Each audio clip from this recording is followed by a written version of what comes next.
Welcome to Entrepreneurial Shades of Grey. I'm Danny Dowse with my co-host Chelsea Sayasan, and today we are diving into the business, the branding, and the leadership behind one of Mobile's most historic and iconic events. We're talking about the Senior Bowl. And Chelsea, I'm so excited about this conversation because this event doesn't look the way it looked years and years ago. And that's partly because of the new leadership, but also just the landscape for athletes in terms of, things being their own personal brands now. It's a lot different. It is evolving, and it's such a good thing for the city. Absolutely. And speaking of brands, there was a brand change. So this year, a lot of things are changing, which is so cool. What I love most about this event is that it puts the Port City on a national stage. And so we are super excited to talk about the Panini Senior Bowl with Executive Director Drew Fabianich. And we also have Molly Middleton, who is the Director of Public Relations and Community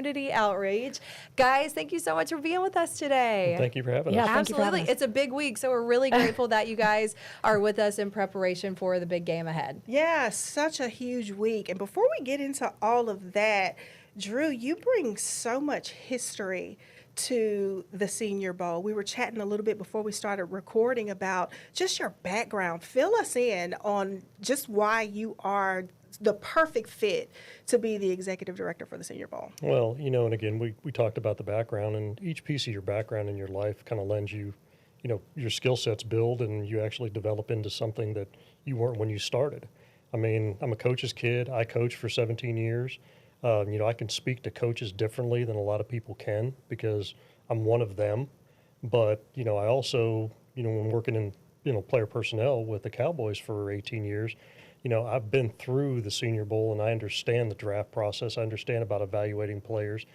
And then I jump into a general manager's positions in college where, you wear a lot of hats because it could be fundraising, it could be roster management, it could be, public speaking. There's so many pieces of what I've done throughout that bring me to a point where I think that every skill set that I have is used here because, I didn't realize there were so many other things that were part of this other than just evaluating players and bringing them down to the Senior Bowl. Right. Didn't get warned about that. Well, surprise. I'm sure you're learning a lot. What you guys have done, just a fantastic job with all of the changes this year. Molly, you've been there throughout the changes. I've got to ask you too. You are on air a lot with us here on Studio 10, Drew, you as well, and on Fox 10. But what is it like, the back end of things? We were just talking we think about all the players coming and the meals and, of course, all the amazing events. But also there are smaller things like where buses are parked, as you mentioned earlier, and hotel rooms and all that kind of stuff. Take me through the business of setting up for the Senior Bowl. Yeah, it really starts, it's all year round. As soon as we're finished with game week 2026, we're going to start on 2027. It's so funny. So many people ask us, what do y'all do year round? We're like, well, we do have a lot of events, but it really, our conversations with our sponsors and our committee and NFL Network, ESPN, the media members, there's so much that goes into it. That starts in March. And I like to say, March to July is a little bit slower, but it's really not that much slower. August is when our serious conversations start. And if there's anything that you want to change about game week, you really have to know what you want to change by August, because once August hits, it's all operational. And it's funny. It's like, gosh, what did we do the last 6 months? It's like, wow, all those emails, all those phone calls, all those meetings had to do with where we are now and where we're going to be, during game week. And so what we were talking about earlier, in an elevated role now, I'm the contact with NFL Network and ESPN. I've worked with them in the past at more of a fun level, getting to grab the players for the talent. That's super fun. But not knowing, where is NFL Network parking their bus? Where is ESPN parking theirs? Who's going to worry about the trafficking? I had no idea that I had to get a frequency coordinator. I don't even really know what that means, but I'm glad that there are people that do and that I can coordinate it, things like that. You mentioned hotel rooms, player meals. What are they going to eat, breakfast, lunch, and dinner? It doesn't seem like it's a big deal to think about. That seems like an easy answer, but what are they going to eat? Who's going to coordinate that? Who's planning that? And, one thing I want to mention is our committee. We have a committee of 350 people. We have a support staff, and they help us. Our staff we have 10 members of our full-time staff and then an extra 10 from our support staff and then volunteers on our committee, and they really, really are hands-on with helping get this thing going. So year-round event for sure. Lots of operations, meetings throughout the year, and then without our committee and sponsors and staff, we really couldn't make it happen. With the title change, obviously things evolve. How do you determine what to keep in terms of the identity and what to change? Well, I don't think it was about what to change. I think it was more about, the schedule. We did change the schedule. The other piece is, Reese's was a great partnership for a long time, but to have a sports-related title sponsor now that is about branding athletes, I think is incredibly important, to the players now, because they're all about their brand now. Yeah. So, Panini brings that in, and I mean, I don't know how many clients they already have that are in the game, but I promise you they'll have more clients after the game Right, for once sure. they're here. And I think that's important for, the player now. And I think it's just nice that they understand where we're coming from football-wise. I don't know if Reese's really cared that much about that piece of it, but they do. And I think that's the biggest part. The other part was the schedule change. And I did that partially because of what I went through when I was here and what the players went through in the evenings. Because the formal interviews ran from like 7 o'clock to like 10:30, Goodness. Tuesday, Wednesday, Thursday night. And by the time I got done, I wanted to stick an ice pick in my head. And I can't imagine how bad it was for the player, because now they're not getting back to the room till 11 o'clock. Then they're getting up early, they're doing the meetings and everything else. So what we did is we pushed those meetings, those interviews into the morning. So they're going to have breakfast, they're going to have their meetings with the teams that they're on. Then they're going to go to interviews, they're going to have a slight break, and then we're going to push practice back, to 1:30 to 3:30, then a slight break, and then 4 to 6. Well, I always call it's not collateral damage, this is a collateral positive. Because now that second practice, kids are out of school now, and they weren't before. Parents can bring the kids to practice. We can get more people in the stands that can enjoy this, because not everybody can come to the game, which I think hey, if you got a chance to come to this game, you need to come to this game, because there is no other place you can go to watch more draftable players in one place at one time anywhere. Fact. Right. You can go to the Alabama-Auburn game, you can go to the Iron Yeah. Bowl. Guess what? Not all 22 of those guys are getting drafted. Yeah. You come to the Senior Bowl, everybody's going to get drafted. So cool. I imagine it's so cool being a part of all this and knowing what needs to be changed, and now being in a position that you can make changes. And I'm sure the players are going, oh, thank God, the past players, because I can only imagine how long of a day that was. For people who are unfamiliar with Panini, I know obviously they have to deal with sports and all that kind of stuff, but tell us about this business and how it works with the Senior Bowl too. Well, they're the number one collectible card company in the entire world. They started in Italy. They started as a stamp company for FIFA soccer. I mean, years back when it first started. And lucky enough, I knew that they bought Don Ross. It used to be a baseball card company alone. They bought them up in Dallas. Well, technically Fort Worth. Well, from there, they took the business differently than what baseball cards used to be. Baseball cards, they used to be hundreds of thousands of, cards, and, whatever, rookie card wasn't worth a lot of money, as a collectible. Well, they decided that they're going to do like a one of one out of a super pack. And that card, like a Patrick Mahomes, went for, I think, $2.1 million, his rookie card. It was a one of one. It's a jackpot. So they figured out that rarity is their business. And they also put out a great product across the board. And it's not just the cards, it's memorabilia for them. So that's where it came from. And I think they saw the value in being here, getting seen nationally, because a lot of people don't know what they are. And, you've heard comments in town, well, Panini Pete's. No. No, I'm it's sure not. Pete loves that. He does. We are Go we're ahead. capitalizing on that. Actually, we're going You to partner with should. them for something. But Good.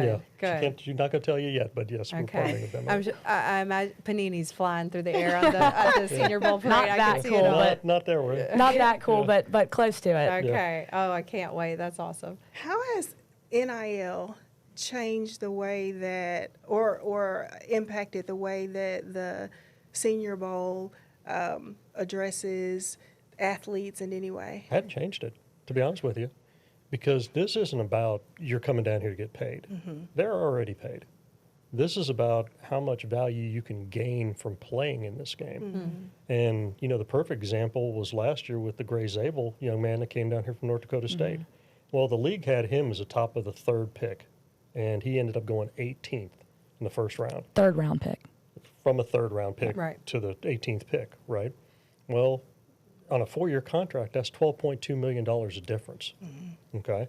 And I tell agents this, I tell players this, you know, if you're not a high pick, you need to come here, because if you just move 6 slots in the first round from like 18 to 12 on a 4-year contract, that's almost $6.5 million.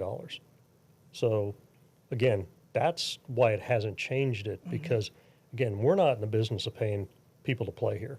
We're not.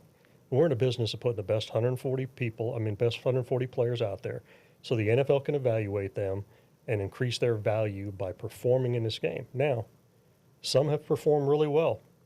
In my 18 years, a lot of people have performed really well. This game also exposes players too that Yeah. aren't good enough, you know, because you're playing against the best of the best. And I say this to players, you know, a lot of guys that you've lined up against for the last 3 to 4 years, well, they may be working at FedEx in 2 months. The ones you're going to line up against at Senior Bowl, they're going to be in the league on Sunday playing against you. Yeah. You know, that's the difference.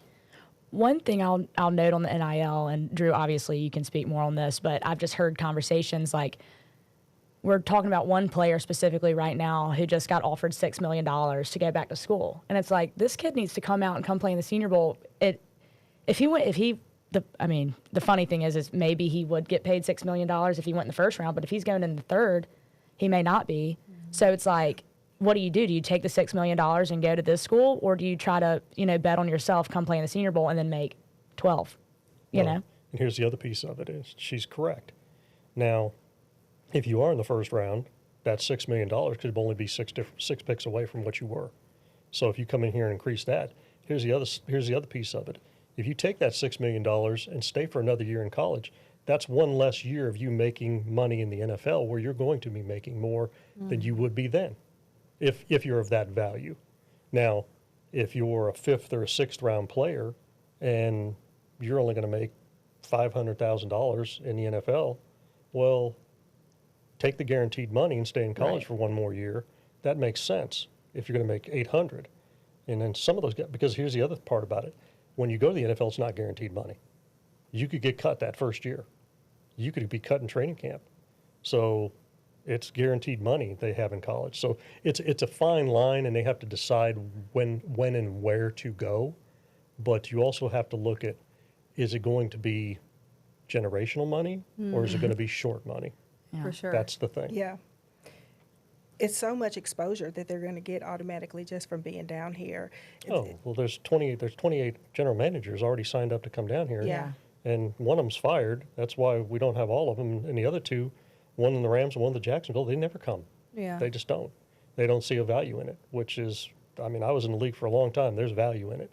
Yeah. For There's sure. 14 coaches signed up already. I mean, head coaches. So there's going to be a ton of assistant coaches. I mean, you're going to get exposed to probably 8 or 9 different teams on your coaching staff, because Right. we have a blended coaching staff too. And don't think that personnel people don't ask those coaches, well, can he learn?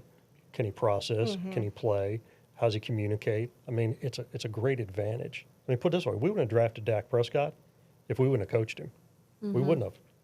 I mean, but we coached him that year. You know, so So cool. Jackson Dart's a good example. Last year, the head coach of the American team was Mike Kafka. So when Coach Dayball got let go, Mike Kafka at stepped the in. Giants is stepped in as the head coach. So he coached Jackson Dart. They're at the Giants. He coached Jackson Dart at the Senior Bowl and then turned around, was part of the draft process, part of drafting him, and now he's coaching him in the NFL, which is really, really cool. I mean, that just shows you like the connections That's from right. the coach Right. player side. Speaking of the players, Drew, I've got to ask you, in years past, a lot of the big names that we've seen, some of the big names that we've seen, the practice, the week long of practice is just as important as that big game. And then in some cases, we've seen some of those big names practice all week but not actually play in the game. what's the science behind that? Do you agree with that? I don't. Yeah. And it's more of the agent speak, and they're worried about if he gets a catastrophic injury that it could ruin his first year. He's going to ruin his draft stock, But I looked at 10 years of medical reports here, and it's only been 1.4% of players got hurt in this game that they did not finish the game. You got more of a chance stepping off the curb and getting hurt than you do in the game, And the thing is people want to see you go through the whole process in the NFL, because it's not just about the interviews. It's not just about the practices. It's about competing in the game and showing people you want to compete. Because when guys don't play in bowl games, you go, does he really love to play? And guess what? In the NFL, you better love to play because if you don't, you're not going to last long. Because, and again, that's the process. And we always say the draft starts in Mobile. It does. Yeah. So the process is the Senior Bowl, the Combine, Pro Day, right? Draft. Right. Bottom line. And everybody wants to see you go through that process. If you don't go through that process, it doesn't reward you, because it shows that you won't do things the way that they expect you to do it. And it is a business, because most of these kids are entitled as hell because they've been spoiled since they were ninth grade, and somebody's been holding their hand, they've been taking them to class, they've been, helping them tutored, blah, blah, blah. But guess what? As soon as you walk in an NFL building, you're on your own, Right. unless you hire people, which is not smart. So again, that's why they want to see you act like a professional. Right, I agree. And from the fan point of view, my husband, he coaches football at Saraland now, but we grew up here. This is our hometown. He grew up going to the Senior Bowl as little as 4 years old. And he can remember every time we had a big name come in and they practiced, but he couldn't go because of the schedule, right, in school, but then went to the game and they're not there. So, like, from the fan perspective, too, like, it was just really disappointing for him. So I think now that he's coaching at Saraland, he has such a profound respect for those who play all the way through, because it does prove that they love the game. Well, and here's the thing too now, and I've increased the roster too, to where they're not going to play but more than 20 snaps anyway. Yeah. I mean, if everybody stays, they won't get pushed to play more than that. They're going to have more reps in practice than they're going to have in a game, but you don't hear agents complaining about that. Right. Which I kind of go, wait a minute. Well, if you're not complaining about that, you're going to get 40 snaps in practice, and you're going to get 20 in the game on one day. The chances of you getting injured, they're not there. Right. It's really not. Right. It's just an excuse, and the bowl games have become an excuse too, which, I'm kind of like, Coach Saban, I think you put the bowl games at the start of the year and just use those as slottings, because they're dead now. It's hard to watch a bowl game now. Right. Because Penn State had one offensive lineman that played this year. That was it. Yeah. So I do have real fast one example of a player that I kind of like to bring up when people ask, like, playing in the practices versus playing in the game. I can't remember if this was on Tuesday or Wednesday last year, but a really, really good player that probably would have slipped into the first round had he stayed. He had one really, really awesome play, and it went viral. Like, people were calling him. We looked at Twitter, and it had like millions and millions of views, and he left. He just straight up left. Like, I don't think he gave us a reason. He may have said he pulled his hamstring. I don't know, but he left, and the person that he had a really good play against stayed and played in the game and went like 20th overall. So since that guy, he got knocked down. He got kind of embarrassed. He was like, no, I'm sticking to it. I'm not going to fold. I'm never going to let that happen again. And he went before the guy that beat him in that one particular play. So social media has changed these guys a lot too. And that kind of goes back to the brand. But that is one story. Like, that is something I can pinpoint. Like, you need to play in this game. Sure. because So, people just don't one example. people don't understand this part about it too. When you watch one-on-one pass rush, it's a defensive drill. Right. Defense should win 90% of the time because there's too much space, right? The other offensive linemen aren't out there. I mean, they're out there, but they're not in protection. Well, receivers versus defensive backs is an offensive drill. You ought to win that 90% of the time because you have the entire field to work with. Well, they don't understand that the NFL personnel take that into account. Right. It's like you should win that way. Right. And like she said, that speed to power move that kid did, well, he never did that in a game. Right. Never did in a game. Yeah. So they didn't see what that was like in real live Right. movement. So Yeah, didn't do it in a game. You know, and guess what? I think he went third round. You know, he, if I remember I think right. he went 34th overall. Okay. I was counting. I was watching him specifically because You I kept was that I was in rooting mind. for him. Yeah. But I was Yeah. like, let's just make sure, the kid from Oregon went way higher than Yeah. we probably would have expected. Yeah. We usually talk about gray areas on this podcast, which is the things that nobody can really teach you. You just kind of learn once you're in it. And I love that you're being so transparent. Great advice for anybody thinking about, maybe they want to be in the Senior Bowl one day. Things like you're on your own when you're in the NFL. That's great counsel. Do you have any gray area advice for some players that they may not know about coming in to play for the Senior Bowl? But also, I'm curious, what have you learned that you never could have learned once getting into this role? Okay. What I didn't know was I was going to be the unofficial mayor of Mobile. Yeah. Who told you that right when you started? Somebody said, "Welcome to Mobile, Mayor," or something like And I that. was like, really? They're like, yes. Yeah. Yeah. The biggest thing it goes back to process. I mean, you got to follow the process. You got to show people that you're professional. Bottom line. And the other piece of it is, and I'll say this for college kids, stay somewhere and develop. $100,000 difference is not a big deal. It's not. If you stay there and develop, maybe you become a better player because you stay where you are, you grow. I mean, there's perfect examples of guys that have done that. And a perfect example now, why offensive linemen are the most underdeveloped part of the entire college football now, because most of them don't stay. And it's like, if I got to wait a year, oh, that's too much. You got to battle adversity through life in football. You do. If you don't, when you get to NFL, trust me, every day's damn adversity, and it's a whole different animal. But watch when offensive linemen go down in college now. Look who steps in. It's normally a really young kid that's not ready because they don't have anybody else. In past, they used to have 2 or 3 guys that, stepped their way up. It was always like, hey, when I was coaching at Tennessee, guess what? I coached 7 defensive ends. Well, not all 7 were ready to play. 4 of them were.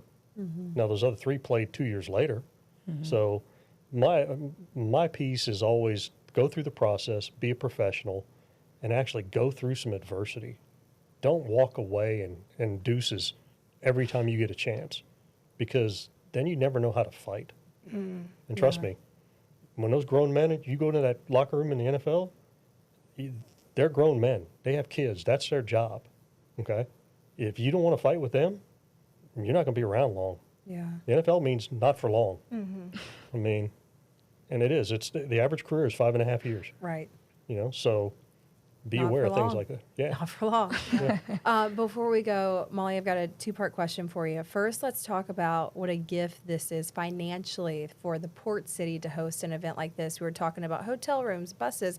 We were talking about food. All of that has to be sourced here in our area. And then second, a big week ahead, let's talk about the schedule of the Senior Bowl and the events that you can think of off the top of your head, because I know you'll have a million of them, that our friends who are watching can be a part of. Yeah, so the first part of that question, that's one of my favorite questions to answer. The economic impact the Senior Bowl has on the community is unreal. Senior Bowl, the Senior Bowl started in 1951, and over the 77 years, this will be our 77th game, we've given back $8 million to the community. Wow. That's amazing. We did an economic impact study back in 2015 that in the week of Senior Bowl week, there was like over $35 million generated downtown Mobile. And I can't imagine we're anywhere close to that now. I'd love to do another economic impact study, because one thing that we're doing, and I'm really excited that we changed schedule a little bit, is moving the practices back and moving interviews up. That gives all 900 NFL personnel that are in town, all 1,100 media members that are in town, they need to go have dinner. They need to go have lunch. They need to go maybe out and enjoy a night downtown Mobile. Like, there's just so many more dollars that are, I'm really excited to see the buzz downtown. And yeah, you mentioned hotel rooms. I don't think it's possible. Like, if you went to go try to book a hotel room right now during Senior Bowl week, like, I don't know if you could. Yeah. Every single hotel downtown is fully booked with whether it's, we take a full hotel for Senior Bowl players, then we have an overflow hotel, and then there's 3 or 4 downtown that we have really good partnerships with that we pretty much fill up, and they're so great to work with. We have a great downtown hotel system.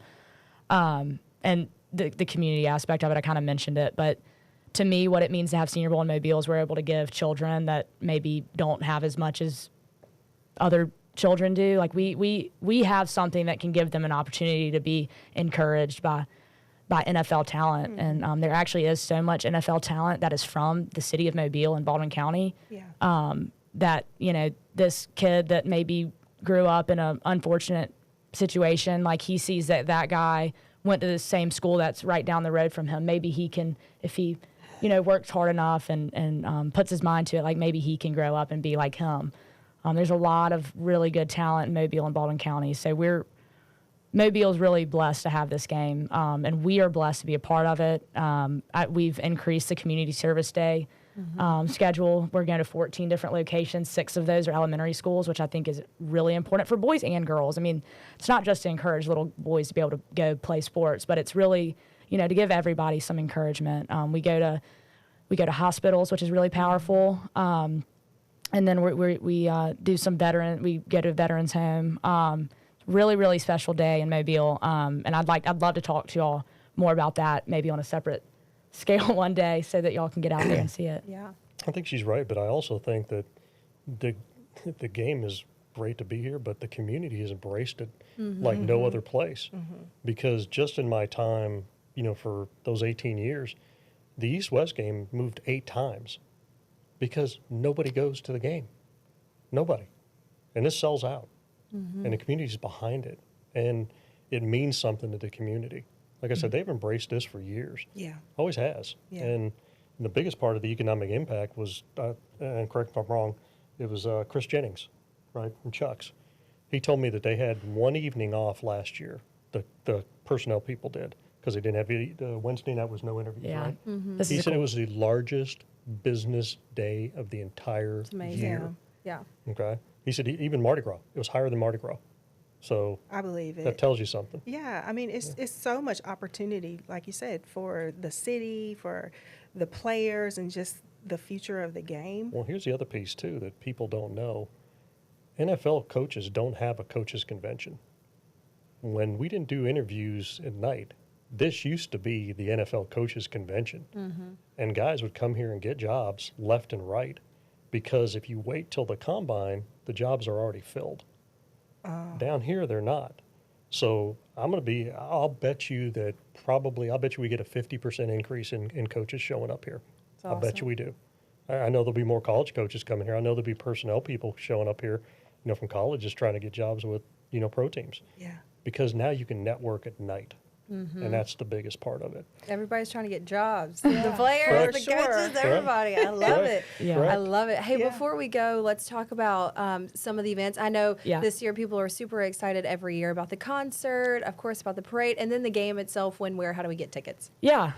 So our first event of game week. So actually, I want to touch on one thing that's been going on the whole month of January is our Senior Bowl food and beverage tour. That goes back to the downtown businesses. We have a great relationship with them all year long, but during January they host fun Senior Bowl specials.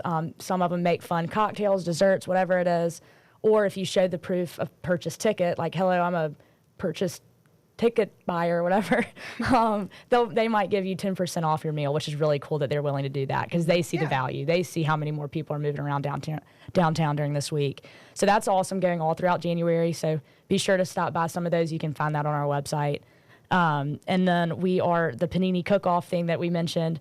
We're partnering with Panini Pete's and doing a Senior Bowl Panini cook-off challenge. So fun. So we're getting Perfect fit. Panini America and Panini Pete's. We're coming together and having a competition, and the winner we'll have some special celebrity guests. Mm-hmm. It's gonna be a really fun night. That's on Tuesday, January 27th. So there's still time to register for that, and then the last game week event is our Friday night street party, our parade and concert. Our parade rolls at 5:30 right before the Condi Cavaliers. We've got a great relationship with the Condis. They're excited to roll behind us. We'll be a shorter route from them, They'll do the whole parade route A. We'll stop a little early. But the players are going to be signing signed football. So if you come to the parade, you might get to go home with a really awesome player signature. And then we're kicking off our concert at 7:30 p.m. with a local band, Muscadine Bloodline. We're really excited about that. They're excited about it. They're excited to be home. And then game day, January 31st. We're closing in on a sellout pretty early this year. So make sure if you haven't gotten tickets yet, be sure to get them. You can get them on seniorball.com. And I think we've got some really cool game day participants that I'm really excited to share. The Voices of Mobile are going to do the national anthem, and the Human Jukebox at Southern University's marching band is going to be our halftime performance. The Saints Cheer Crew is going to be our entertainment. We're going to do my favorite. If y'all know any babies out there that are crawling, we're doing a baby race. Okay. So spread the word about that. It's not too late to sign up. Just a lot of fun. This is an all-star game. It's a football game for the players, but it's a fun game for the fans. Right. Let's get out there and have some fun. It doesn't need to be so stuffy like it used to be. So we're really trying to have some fun out there. That's So what it's all local, about. So Don't national. forget the pregame. What gates are open? What 11:30 or something like that? Yes. So tailgating starts at 10:30. We're doing our path to the draft when players get there. That's like an Alabama Walk of Champions or Auburn's Tiger Walk. That's going to be at 11:30 when gates open. So when gates open, players will go in and then it'll be open to the public. So fun. We're going to do some special Panini card breaks and stuff like that too. So lots of fun. Yeah. Can't awesome. miss it. Well, thank you so much. We have talked about so much stuff, and we just Yeah. appreciate y'all giving us the behind the scenes Oh, to yeah. all the good things happening this year with the Senior Ball. Well, there's a lot behind the scenes that people don't know about. Yeah. Right. Yeah. Well, thanks for opening that door for us, you guys. And remember, go ahead and purchase your tickets if there are still any left. Now is the time. Molly Right. and Drew, thank you guys so much for joining us this morning. And have a good game week. Yes. thank you. Thank Appreciate y'all. y'all. Appreciate y'all thinking of us. This episode of Entrepreneurial Shades of Grey is brought to you by Honest Air, Plumbing, and Electric.